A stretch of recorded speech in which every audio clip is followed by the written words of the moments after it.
Aujourd'hui, on va parler de l'effet cumulé de Darren Hardy. Il commence son livre par décrire le parcours de 3 hommes pendant une durée de 31 mois.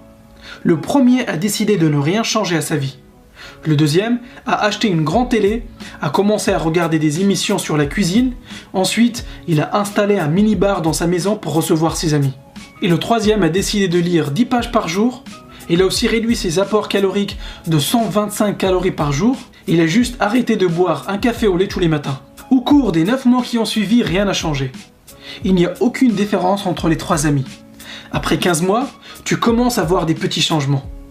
Mais au bout de 31 mois, il s'est passé quelque chose. Le premier qui n'avait rien changé était un peu triste parce qu'il n'était pas devenu une meilleure personne. Il n'a pas évolué. Il n'a rien appris de nouveau et sa vie ressemblait à celle d'avant. Le deuxième qui a fait des choix négatifs a pris 13 kilos et son couple battait de l'aile car il ne passait pas beaucoup de temps de qualité avec sa femme. Et le troisième qui a fait des petits changements positifs dans sa vie a perdu 13 kilos et il est devenu en meilleure forme.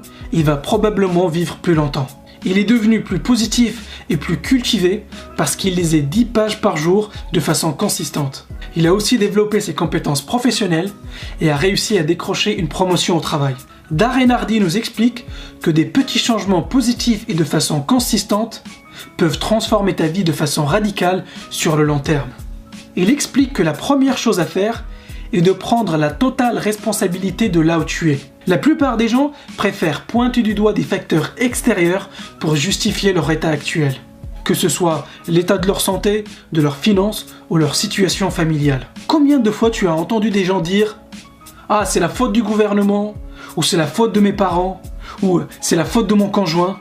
Darren Hardy nous explique que le jour où tu prends la totale responsabilité de ta vie ou de ce qui t'arrive, tu feras le premier pas vers ton succès. Car il ne croit pas en la chance.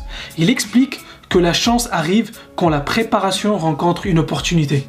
Darren Hardy insiste beaucoup sur l'importance du momentum qu'il appelle Big Mo dans son livre. Pour expliquer ça, il donne l'analogie de la fusée qui décolle. Elle dépense 80% de son énergie au décollage dans les 2 ou 3 premières minutes, car elle a besoin de toute cette énergie pour quitter le sol. Mais une fois en orbite, elle n'utilise quasiment plus son énergie. Il explique que c'est la même chose qui se passe dans notre vie. Les premiers mois où tu vas commencer à lire 10 pages par jour, cela va te demander beaucoup d'énergie et aussi beaucoup de discipline pour te motiver à lire tous les jours. Il dit que ça demande beaucoup d'efforts pour résister à la tentation des différentes distractions qu'on a dans notre vie et de se concentrer sur ce qui est vraiment important pour nous. Et c'est justement là où se fait la différence entre ceux qui réussissent et les autres. Ta mission est d'éliminer toutes les influences négatives de ton environnement pour créer un environnement propice à la productivité et l'efficacité. Tu dois garder une trajectoire positive dans la direction de tes objectifs. Pour cela, tu dois apprendre à réagir aux influences qui t'entourent pour rester sur la bonne trajectoire vers ton succès. Et voici les 3 types d'influences aux forces qui t'entourent. Interne, ce qui se passe dans ta tête et aussi ceux avec quoi tu nourris ton esprit. Association, les personnes avec lesquelles tu passes du temps. Et ton environnement. Si tu veux optimiser les performances de ton cerveau, tu dois être super vigilant quant au type d'informations que tu envoies à ton cerveau. Car c'est ce qui nourrit ton esprit. Et c'est d'autant plus difficile que les informations que ton cerveau reçoit sont inconscientes. En fait, notre cerveau n'a pas pour mission de nous rendre plus heureux ou plus riches. En fait, il s'en tape de ça. Son but est la survie.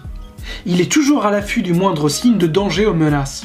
D'ailleurs, c'est pour ça que les journaux diffusent en permanence de mauvaises nouvelles. Car on regarde de façon beaucoup plus attentive quand c'est une mauvaise nouvelle ou un fait divers. Ce type d'information négative a un effet néfaste sur notre cerveau. Car celui-ci va se concentrer sur les mauvaises nouvelles au lieu de se concentrer sur tes objectifs. C'est pour cette raison qu'il faut faire attention à bien filtrer ce que tu regardes, ce que tu écoutes, avec qui tu traînes, tes sujets de discussion, etc. Donc pose-toi la question, avec quelle personne tu passes la plupart de ton temps? Car les sujets de tes conversations déterminent la qualité de ta vie. Ils déterminent ton attitude, tes choix et aussi ta santé mentale. Jim Rohn répétait souvent que nous sommes la moyenne des 5 personnes avec qui on passe le plus de temps. Ces personnes peuvent soit te tirer vers le haut, soit te tirer vers le bas. Donc fais super attention à tes fréquentations. Et il finit d'ailleurs son livre par une citation de Jim Rohn qui disait « N'espère pas que les choses soient plus faciles, mais espère plutôt d'être meilleur. » En d'autres mots, ne blâme pas les autres pour ce qui t'arrive. Trouve plutôt des pistes d'amélioration dans tous les domaines de ta vie. La meilleure façon pour prédire le futur est de le créer. La conclusion de ce livre, c'est que le changement ne doit pas forcément être radical. Tu peux faire des petits changements dans ta vie de tous les jours qui, sur le long terme, auront un impact gigantesque grâce à l'effet cumulé. J'espère que tu as aimé cette vidéo, dis-moi ce que tu en penses dans les commentaires et si tu veux recevoir d'autres résumés de livres comme celui-ci, abonne-toi à la chaîne.